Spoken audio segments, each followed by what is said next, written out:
শুভ সন্ধ্যা বন্ধুরা, সবাই কেমন আছো?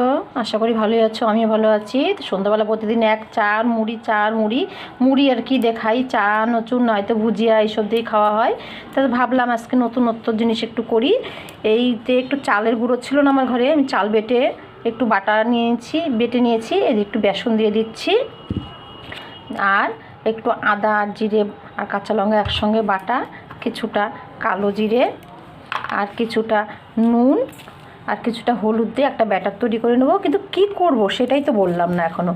এই যে মটরের শাক বন্ধুরা, মটরের শাক তো খাই আমরা। এই মটরের শাকেরই আজকে আমি মুচমুচে পকোড়া করবো। যে এইভাবে নিয়ে নিয়েছি, এটাকে এখন আমি ব্যাটারে চুবিয়ে ভাজবো। ব্যাটারে চুবিয়ে এভাবে ভেজে নেব, একটা মুচমুচে করে সুন্দর করে ভেজে নেব। এগুলো আমার মুচমুচে করে ভাজা হয়ে গেছে, তুলে নিচ্ছি। আমার সন্ধ্যের টিফিনটা একদম রেডি বন্ধুরা, তোমরা পারলে ট্রাই করে দেখতে পারো। ধন্যবাদ।